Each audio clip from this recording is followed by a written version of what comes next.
예수님은 만유의 주인이 되시고 믿는 자들의 구주가 되시는 분입니다. 이 예수께서 역사의 절기를 따라서 내일 모레 탄생하신 날로 우리는 성탄절을 지킵니다. 사실 성탄절이라는 것은 하나님이 만드신 절기가 아니에요. 예수님의 탄생을 기뻐하고 또 감사와 감격으로 그분에게 경배를 드리기 위한 믿음의 사람들이 제정을 하여 약속하고 지키는 절기가 성탄절입니다. 그럼에도 불구하고 사람의 약속이니까 안 지켜도 되지 이러면 따라합시다. 신심이 약하다. 어제입니까 그제입니까 동짓날이었잖아요. 이야, 왜 이렇게 차들이 밀리고 꼼짝하지 않나 했더니 알고 보니까 절에서 팥죽 준다고 그렇게 갔던 차들이었어요. 여러분, 그분들의 신심은 동짓날 절에 가서 팥죽 한 그릇 얻어먹으면 공양을 받으면 한 해가 평안하다 하는 이런 믿음이 있어서 그렇게 온 동네가 소란스럽게 찻집을 가더라고요. 팥죽집을 찾아서 절로 가더라고요. 그걸 보면서 내 한없이 마음이 쓰리고 아팠습니다. 하나님 생명의 떡이요, 생명의 물이 있는 하나님의 교회에는 오라고 사정을 하고 전화를 자꾸 하면 부담스러워하고 귀찮아하는데 하나님 죄송합니다. 이런 안타까운 마음으로 기도를 드렸습니다. 성탄절날 하나님을 경배하는 여러분 되시기를 축원합니다. 축원합니다. 본문은 성탄 때에 동방에서 온 세 박사들에 대한 얘기를 하고 있어요. 그들이 경배를 드린 내용이죠. 이분들은 유대인의 왕이시고 온 인류의 왕이 되신 아기 예수께 황금과 유향과 모략을 예물로 드려서 경배를 드렸습니다. 누가복음 2장에 보면 또 다르게 아기 예수께 경배를 드린 분들이 있는데 들에서 양을 치던 목자들이죠. 이분들은 천사들의 노래소리로 가득 찬 자신의 마음을 아기 예수께 드렸어요. 거기다가 예수에 대한 경배의 무릎을 들었습니다. 또 천사들이 전하는 그 메시지를 이제 사람들에게 전하는 입술을 주님에게 들었습니다. 그렇게 해서 경배를 드린 거죠. 여러분, 이분들이 드린 것은 물질이 아니었어요. 하지만 어찌 보면 더 중요한 예물일 수도 있습니다. 저와 여러분이 주님을 경배할 때에 무엇인가를 가지고 경배를 드리시길 바랍니다. 그 무엇이 우리의 열렬함이 담겨 있고 진정함이 담겨 있고 진실함이 담겨 있으면 그것이야말로 경배가 되는 것입니다. 저와 여러분은 예수 안에서 하나님의 자녀이지요. 하나님은 저와 여러분을 그 독생자 예수의 피를 값으로 주고 우리를 영원한 심판 가운데서 건져내셨습니다. 그러므로 이 성탄 시즌에 교회에서 와서 예배드리자고 해서 예배드리는 게 아니라 그러한 진정한 마음을 가지고 아기 예수께 경배를 드려야 마땅한 줄로 믿습니다. 그렇다면 저와 여러분은 과연 무엇이 있어서 무엇을 예물로 드려서 그분에게 경배를 드릴 수 있을까요? 오늘 본문은요, 주님께 무엇을 예물로 드릴 수 있는지를 분명하게 우리에게 살펴주고 있습니다. 첫째는요, 저와 여러분의 마음을 아기 예수께 드릴 줄 알아야 합니다. 우리의 마음이 예물이 되어야 합니다. 1절 말씀을 힘차게 읽어봐 주시겠습니까? 시작.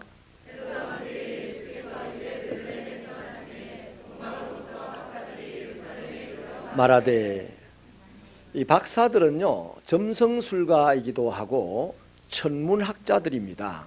그러니까 별을 연구하는 사람들이었습니다. 이들의 거주지가 어디냐 하니까 동방이라고 성경은 기록을 하고 있는데 지금으로 치면 이란 땅입니다.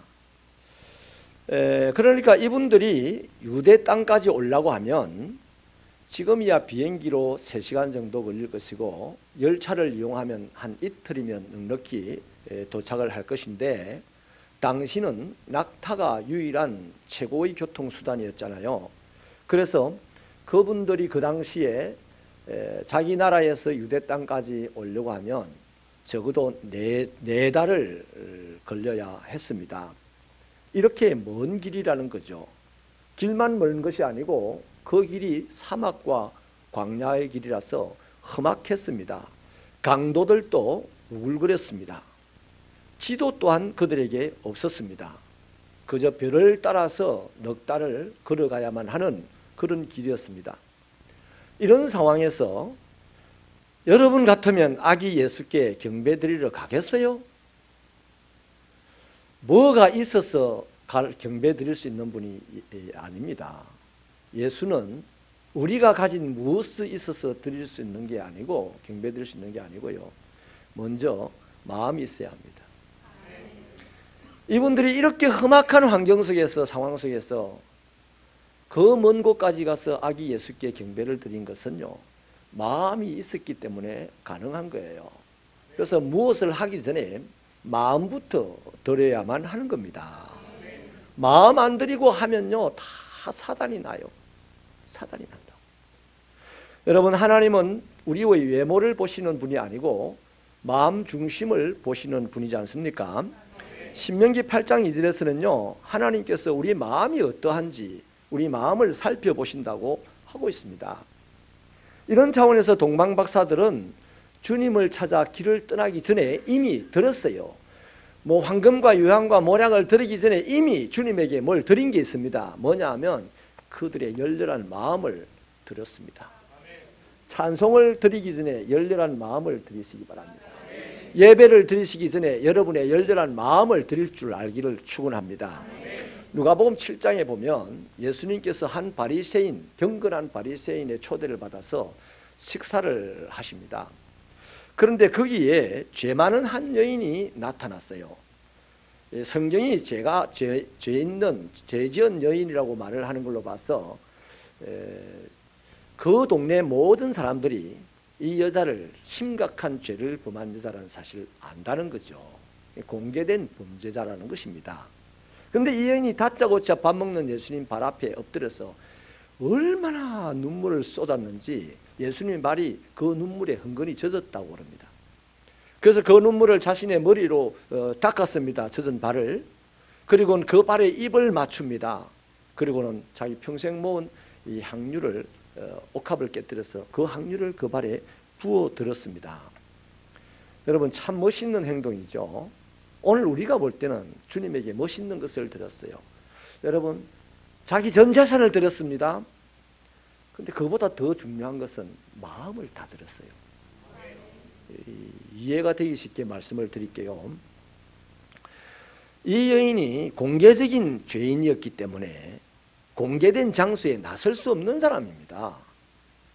그리고 감히 남자의 발에다가 눈물을 쏟아붓고 자기 머리칼로 씻고 그 발에 입을 맞추고 하는 이 행위는 천하의 몹쓸 짓입니다. 아니나 다를까 그 현장에서 경건한 이 예수 초대한 바리새인이 예수를 비난하는 빌미가 되었습니다. 그리고 다른 공간보험서에 보면 제자들까지도 합세해가지고 이 여인을 심각하게 비난을 합니다. 또 뿐만이 아니죠. 이 여인의 이 행동을 보면 오늘도 명예살인을 당할 대상입니다. 그러니까 당시에 돌에 맞아 죽을 짓이었어요. 어떻게 이 여인이 돌에 맞아 죽을 짓을 현장에서 적사할 짓을 하느냐, 무시하게 합니까? 이미 예수에게 나는 오늘 당신에게 나의 모든 것을 바치고 나는 죽어도 좋습니다는 마음을 다 바쳤기 때문에 그 일이 가능한 거예요. 아멘이십니까? 사랑하는 여러분, 이러한 간절한 마음, 드리는 마음이 있으면 못할 일이 없어요. 못할 일이 없어요. 새벽교회 성도들이 주님에게 마음부터 드리고 예배 드릴 줄 알고 마음부터 드리고 헌금할 줄 알고 마음부터 드리고 사랑할 줄 알면 이 세상에 믿는 자가 극소수랄지라도 세상은 그들에 의해서 움직여질 줄로 믿습니다. 사랑하는 여러분, 예수님을 믿으십니까? 진짜 믿습니까? 많이 잡고 합니까? 이렇게 또 내를 쳐다보는 사람이 하나가 있네, 하나가. 여러분, 예수님은 이 험한 세상에서 저와 여러분과 함께 하시려고 오셨어요. 도무지 살 수 없는 우리를 구원하시기 위하여 오셨어요. 영생복락의 자리로 이끌어 가시려고 오셨습니다. 그리고 신으로 오신 것이 아니고 사람이 되어 오셨어요. 신이 사람이 되어 오셨다고요. 이 사랑을 믿습니까? 이 사랑을 믿으신다면 과연 이분에게 마음을 드리지 않을 사람이 있겠습니까? 마음을 못 드리는 사람들은 바로 그 사랑을 안 믿기 때문이에요. 믿으면 마음부터 드리게 되어 있습니다. 사랑하는 여러분, 이 성탄 시즌에 진심으로 담임 목사가 여러분에게 소원하고 부탁합니다. 먼저 우리의 고결한 마음부터 드리십시다. 주님을 사랑하는 마음을 드리자고요. 주님을 높이는 마음을 드리자고요. 주님을 높이는 마음을 드리지 않으니까 지가 높아지려고 한다. 자기 인정 못 받으면 탱 이렇게 다닌다. 그게 어떻게 예수를 믿는 사람입니까? 믿는데 마음을 안 들이고 믿어요. 그 금방 돌아갈 사람이에요. 상황 따라서. 주님께 헌신하는 마음을 예수님에게 드릴 수 있는 저와 여러분 되시기를 축원합니다. 이처럼 우리의 마음을 드리지 않으면요, 큰 사단이 우리 인생 가운데 일어나요. 어떤 사단이 일어나느냐 하면요, 마음을 신앙생활 하면서 먼저 드리지 않고 신앙생활을 하게 되면 100이면 100 다 100% 바리새인처럼 변질될 수밖에 없기 때문입니다. 여러분, 바리새인들을 보면 사람들이 기도 잘한다고 칭찬했어요. 사람들이 금식도 잘한다고 칭찬했어요. 구제도 잘한다고 칭찬했습니다. 그런데 왜 예수님은 그렇게 칭찬받는 바리새인들을 보고 회칠한 무덤이라 그러고 독사의 자식이라 그러고 그렇게 욕을 쏟아부었습니까? 왜 그랬겠어요? 마음이 없이도요, 방언도 할 수 있어요. 마음이 없어도 헌금할 수 있어. 마음이 없어도 봉사할 수 있어. 그런데 마음이 없이 한 그 모든 거룩한 것 같이 하는 행동은 하나님에게는 구역질 나는 행동이다, 이 말이에요. 그래서 마음부터 하나님에게 드리는 사람이 되어야 되는 거예요. 마음을 드려야 됩니다. 그래서 예수님은 온전한 마음을 예물로 받으시기를 원하십니다. 저와 여러분의 마음이 이 성탄 시즌에 주님에게 충분히 들어지기를 축원합니다. 두 번째는요, 우리의 몸을 예물로 드려야 됩니다. 한번 따라 하십시다. 우리의 몸이 예물입니다. 2절을 힘차게 읽어주십시오. 시작.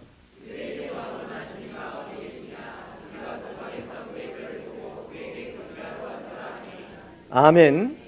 현재 유대인의 왕이 누구죠? 헤롯입니다. 그런데 이 동방박사들은 다른 왕을 지금 찾고 있어요. 큰일 날 일이죠. 들어보십시오. 이 헤롯은 이두메 사람입니다. 그러니까 유대인들이 경멸하는 사람이에요. 이방인이에요. 근데 이 사람이 어쩌다가 로마에 돈을 주고 총독 자리를 사게 되었습니다. 그래서 총독의 임명을 받고 팔레스틴 지역을 다스리는데 정치력이 아주 뛰어납니다. 근모술수가 아주 능합니다. 잘합니다. 심지어는 예루살렘 성전 같은 성전도 지었어요. 너무너무 잘해요, 인간적으로. 그래서 로마가 이 사람에게 유대의 왕으로 임명을 해줘요. 그래서 유대의 왕이 됐습니다. 태생적으로 왕이 될 수 없는 사람인데 왕이 되고 싶어서 왕이 된 거예요. 그러니까 이 왕자리를 놓치고 싶을까요? 안 놓치고 싶을까요? 그것까지 지고 싶어 했습니다. 이 왕자리를 놓칠 수가 없어서 자기 부인도 죽입니다. 자기 아들들도 죽입니다. 그 정도로 악독한 사람이었습니다. 그런 왕에게 유대의 왕이 났으니 그가 어디에서 났습니까? 라고 질문을 한다는 것은 그날 죽음을 당하는 겁니다. 헤롯 왕이 가만 놔두겠어요? 가만 놔둘 수가 없는 거죠. 그래서 이 사람들은 그날 목숨이 경각에 달한 것입니다. 목숨을 내어놓았다는 거예요. 거기다가 앞서 말씀드린 대로 험난하고 먼 광야길을 넉 달을 달려왔어요. 그리고 앞으로 또 볼일 보고 넉 달을 돌아가야 됩니다. 경배 한 번 드리고 넉 달 동안 돌아가야 돼요. 여러분, 이것 또한 목숨을 보장할 수 없는 여행길이잖아요. 거기다가 박사들은 천문학자로서 당대에 내노라는 지식인이었는데 자기 나라에서 얼마나 바빴겠습니까? 뭐 가르치러 다니느라 뭐 얼마나 바빴었겠어요. 그것뿐만이 아닙니다. 유대인의 왕으로 나시는 이 예수가 이방인인 자기들과는 전혀 관계가 없는 분이잖아요. 이 사람들이 지금 예수를 믿는 사람들이 아니에요. 그냥 하늘의 별을 보고 별을 연구하는 사람으로 대단한 인물이 나타났다고 해서 왔단 말이죠. 그렇기 때문에 그들의 신념을 내려놓을 수도 있어요. 이 악독한 왕 앞에서. 그런데 안 내려놨단 말이에요. 그런데 여러분, 이 모든 것들 지금 현재 자기 목숨이 경각에 달하였고 오고 가는 길이 토탈 8달입니다. 8달. 1년에 3분의 2입니다. 꽤 많은 시간과 목숨도 보장할 수 없는 그 힘든 여행들에 자신의 에너지를 쏟아부었다는 거죠. 뭘로 목적을 하고요? 돈벌이를 목적으로 하고 세계적인 권위자가 될 것을 목적으로 하고 아니요. 오직 아기 예수, 유대의 왕으로 나신 그에게 경배할 하나의 목적만을 가지고 8달을 투자했어요. 하나의 목적만을 가지고 지금 왕 앞에 목을 내놓았어요. 하나의 목적을 가지고 여행길에서 목을 내놓았습니다. 이 목숨을 내어놨다는 것은 뭡니까? 한마디로 몸을 주님께 드렸다는 것이죠.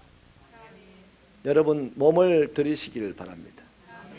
로마서 12장 1절은요. 너희 몸을 하나님이 기뻐하시는 산 제사로 드리라 이렇게 말씀을 하죠. 여기서 몸이라고 하는 것은 우리 각자의 시간과 재능을 포함하고 있습니다.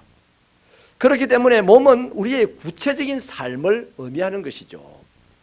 그래서 우리가 시간을 드리고 우리 가진 재능을 드리는 것을 몸을 예물로 드렸다라고 말할 수 있는 거예요.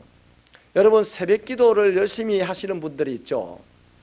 다른 거 아니에요. 하나님에게 자기 시간을 잘 드리는 사람입니다. 더 큰 의미를 굳이 둘 것도 없어요. 하나님에게 자기 시간을 드렸다는 것은 몸을 드린다는 것입니다. 예물로 드린다는 거예요. 또 봉사를 하시는 분들요. 뭐 봉사 안 하는 분들에 의해서 뭐 특별한 거 아닙니다. 봉사를 하시는 분들은 뭐냐면 자기 몸에 있는 하나님 주신 재능을 하나님에게 드린다는 겁니다. 그러니까 내가 내 몸을 하나님께 예물로 드렸다는 것은 시간이나 재능이나 이런 것을 가지고 하나님을 섬겼다는 것이죠. 박사들은요, 당시에 자신들의 몸을 드렸고 자신의 시간을 드렸고 자기의 재능을 드렸고 이걸 다 통칭해서 몸을 드렸다라고 하는 거예요. 그 우리는 몸이 있어요, 없어요? 우리 몸이 있습니다. 내게 할당된 시간도 있고 내게 주어진 재능도 있고 내가 가지고 있는 인간관계도 있고 다 있어요, 각자가. 그 있는 것을 하나님에게 예물로 드리는 것, 이 성탄 시즌에 꼭 우리가 깨우쳐야 될 내용인 것입니다. 세 번째는요, 우리의 물질을 예물로 드려야 합니다. 이 11절을 같이 읽어보실까요? 11절 시작.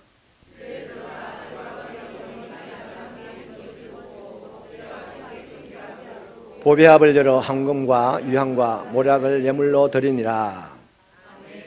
여기 황금과 유향과 모략을 물질이라고 얘기할 수 있겠죠. 왜 황금을 드리고 유향을 드리고 모략을 드렸을까? 이건 내년 이맘때에 주일 설교에 말씀을 나눌게요. 오늘은요, 그냥 박사들이 당시에 굉장히 귀중한 것들을 주님에게 예물로 드렸다. 귀중한 재물을 주님에게 예물로 드렸다는 얘기를 하려고 합니다. 예수님은 마태복음 6장 20절에서 오직 너희를 위하여 보물을 하늘에 쌓아두라. 거기는 좀이나 동록이 해하지 못하며 도둑이 구멍을 뚫지도 못하고 도둑질도 못한다. 이렇게 말씀을 하죠. 여러분, 이 물질이라는 것은 다시 나에게 돌아와야 되는 것입니다. 내가 이 세상을 살 때. 과연 내가 물질을 어디 두어가지고 내게 제대로 좋은 것으로 선한 것으로 돌아오는 것이 어디겠습니까? 하나님입니다. 가만히 살펴보십시오.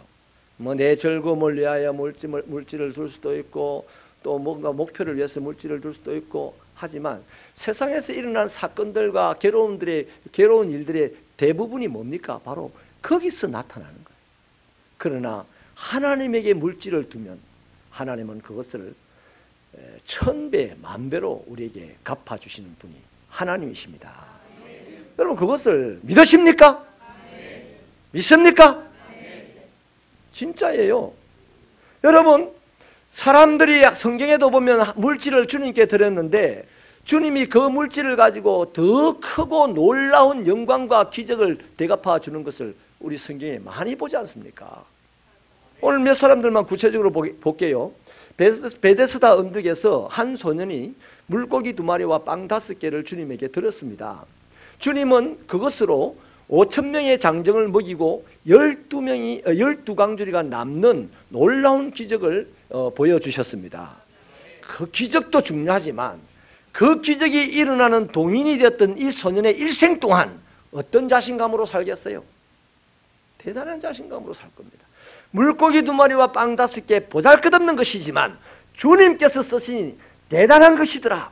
나의 인생 보잘것없는 것이지만 주님이 쓰시니 대단한 것이 될 거야 하는 이 희망으로 살면 오늘 또 이 세상이 구렁텅이 속에 허우적거린다 할지라도 그 사람은 승리하는 사람이 될 줄로 믿습니다.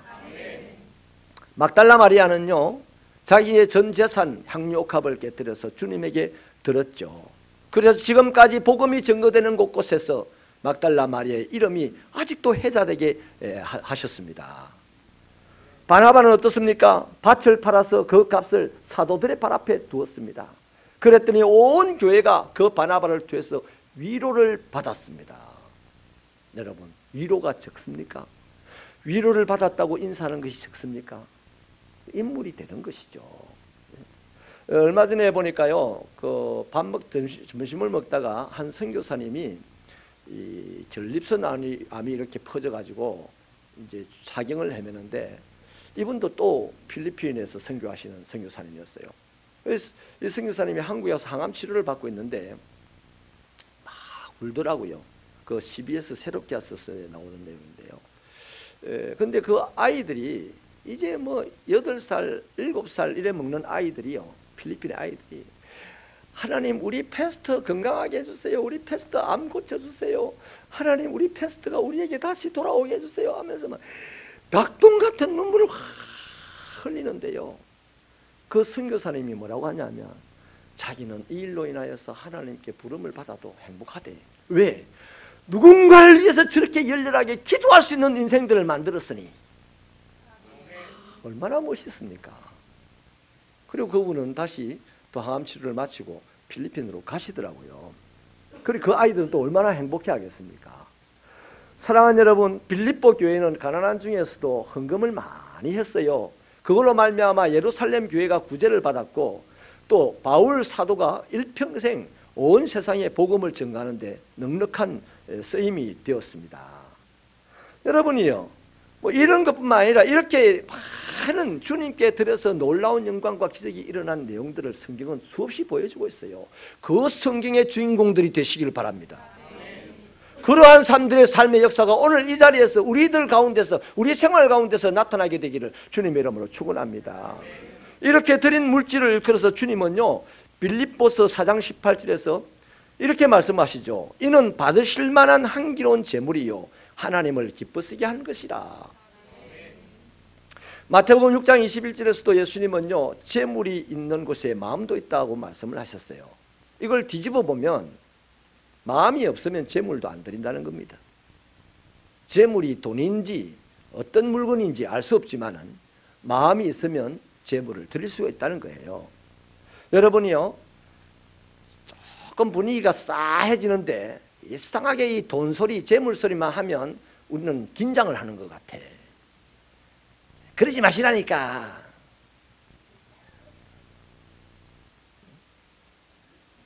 째째하게 예수 믿지 마시고 통 크게 예수 믿으십시다. 예수님 째째하게 십자가 짓습니까? 예수님은 큰 마음으로 십자가를 지시지 않았습니까? 주님께서요, 보잘것없는 두렙돈, 밥 한 끼 값도 안 되는 그 두렙돈을 바친 그 과부를 헌금한 사람 중에 제일 칭찬했어요. 왜 그랬겠습니까? 왜 그랬겠어요? 그 여인의 마음에 이미 주를 향한 뜨거운 사랑과 높임과 헌신의 마음이 가득 차 있었기 때문에 그 두렙돈을 낸 것을 칭찬했다 이 말이에요. 물질의 노예가 되면 째째해집니다. 그러나 물질을 나누는 자가, 다스리는 자가 되면 통이 커져요. 그것으로 칭찬을 받습니다. 많이 가졌느냐 적게 가졌느냐는 중요한 문제가 아니라고요. 북치는 소년이라는 캐롤송 있죠. 빠라빠빰빰 하는 그 캐롤송이요.